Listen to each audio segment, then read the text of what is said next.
बनाना शुरू कर देती है और ठीक 2 घंटे में ही ब्लाउज़ बनकर तैयार हो जाता है। फिर नीता खुशी खुशी उस ब्लाउज़ को पहनकर शादी में चली जाती है।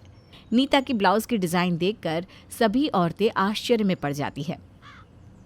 अरे नीता बहन, तुम्हारी ब्लाउज़ तो बिल्कुल नए तरीके की है। ऐसी सुंदर डिज़ाइन तो हमने आज तक नहीं देखी। हाँ, ज़रूर तुमने बहुत पैसे देकर इसे सिलवाया होगा। बताओ ना, किस टेलर से ब्लाउज़ सिलवाया है? ब्लाउज़ की तारीफ होते देख नीता खुशी से फूली नहीं समाती। अरे मैंने तो एक फूटी कौड़ी भी नहीं दी। ये ब्लाउज़ मेरी बहू ने तैयार किया है। देखो इसकी फिटिंग भी कितनी अच्छी है। सच में तेरी ब्लाउज़ देखकर मेरा मन खुश हो गया। क्या तेरी बहू मेरा ब्लाउज़ भी बना कर देगी? मैं उसे अच्छे पैसे दूंगी। हाँ, मुझे भी 5 ब्लाउज़ सिलवानी है। अब ठीक है, कल तुम दोनों मेरे घर पर आ जाना। फिर अगले दिन दोनों औरतें सुधा से मिलकर उसे अपना ब्लाउज़ दे देती है। शाम तक सुधा उन दोनों औरतों की ब्लाउज़ बनाकर तैयार कर देती है। ब्लाउज़ की डिज़ाइन और फिटिंग देखकर दोनों औरतें बहुत खुश होती है और चारों तरफ सुधा की तारीफ़ करने लगती है। देखते ही देखते और भी औरतें सुधा से ब्लाउज़ बनवाने लगती है, जिससे सुधा को काफ़ी पैसे मिल जाते हैं।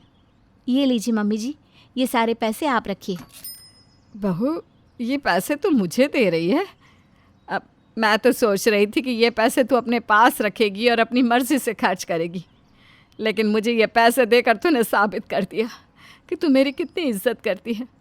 आज तक मैंने तेरे साथ जो बुरा बर्ताव किया है उसके लिए मुझे माफ़ कर दे बेटा। मम्मी जी, आप मुझसे माफ़ी क्यों मांग रही हो? आप तो मेरी सास हो और सास माँ समान होती है, इसीलिए तो मैं ये पैसे आपको दे रही हूँ। चलिए, ये पैसे रख लीजिए। इस तरह अपने अच्छे स्वभाव से सुधा अपनी सास का दिल जीत लेती है। उसके बाद नीता चारों तरफ घूमकर सुधा के लिए ब्लाउज़ के ऑर्डर लाने लगती है। धीरे धीरे सुधा का काम दिन दुगनी रात चौगनी तरक्की करने लगता है। दूसरी तरफ सुधा अपने घर पर गरीब औरतों को सिलाई सिखाना भी शुरू कर देती है। बहू, ये तूने बहुत अच्छा काम किया। ये बेचारी गरीब औरतें सिलाई सीखकर कम से कम अपने बच्चों की अच्छी तरह परवरिश कर लेगी। हाँ मम्मी जी, इन औरतों का अपने पैरों पर खड़ा होना बहुत ज़रूरी है। अपने साथ साथ हमेशा दूसरों के बारे में भी अच्छा ही सोचना चाहिए, तभी हम जिंदगी में कामयाब हो सकते हैं। इस तरह देखते देखते सुधा बहुत सारी गरीब औरतों को सिलाई सिखाकर उन्हें पूरी तरह ट्रेन कर देती है। फिर एक दिन सुधा का पति सिलाई सिखाते हुए सुधा की वीडियो बनाकर उसे सोशल मीडिया पर अपलोड कर देता है। सुधा की अच्छाई से उसकी वीडियो को सभी लोग पसंद करने लगते हैं और उसकी वीडियो चारों तरफ वायरल हो जाते हैं। फिर एक दिन रमाकांत नाम का एक आदमी सुधा के पास आता है। नमस्ते सुधा जी, मैं शहर में कपड़े की कंपनी चलाता हूँ। आपकी अच्छाई से प्रभावित होकर मैं आपको ढेर सारे कपड़े सिलने का ऑर्डर देने आया हूँ। ये लीजिए, एडवांस के रूप में 2 लाख रुपए।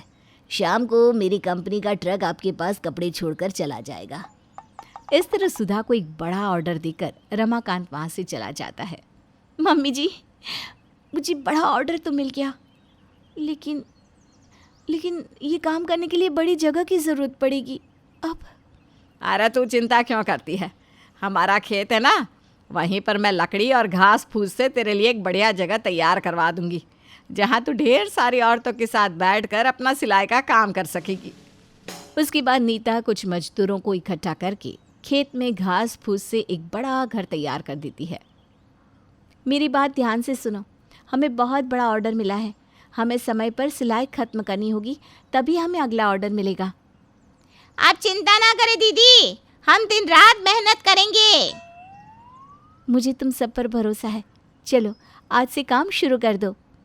उसके बाद सुधा सभी औरतों के साथ मिलकर सिलाई शुरू कर देती है और कुछ दिनों की मेहनत के बाद सारे कपड़े सिलकर तैयार हो जाते हैं।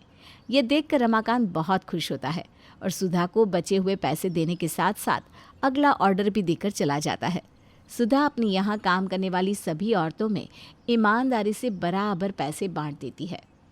सुधा दीदी, आपने हमें हमारी उम्मीद से ज़्यादा पैसे दिए हैं। सच में आप बहुत ही अच्छी और ईमानदार हो। भगवान करे इसी तरह आप दिन ब दिन तरक्की करती रहो। इस तरह अपनी अच्छाई और ईमानदारी के चलते सुधा कुछ ही महीनों में बड़े बड़े ऑर्डर लेकर अमीर बन जाती है। दूसरी तरफ मनोज मन लगाकर हिसाब किताब संभालने लगता है। बहू, आज तेरी तरक्की देखकर मैं बहुत खुश हूँ। तेरी वजह से समाज में मेरा खूब नाम हो रहा है और मैं गर्व से कहती हूँ कि मैं तेरी सास हूँ। मम्मी जी, ये सब तो आपके आशीर्वाद और साथ का नतीजा है, वरना मैं इतनी तरक्की कभी नहीं कर पाती। इतना कहकर सुधा अपनी सास को गले लगा लेती है। इस तरह सुधा अपने परिवार के साथ हंसी खुशी अपना जीवन जीने लगती है और साथ ही चारों तरफ सुधा का नाम होने लगता है, जिस वजह से दूसरी औरतों के लिए वो एक मिसाल बन जाती है। सुधा को देखकर गरीबी से हार मान चुकी लाचार औरतें भी हिम्मत करके ज़िंदगी में आगे बढ़ने की कोशिश करने लगती है।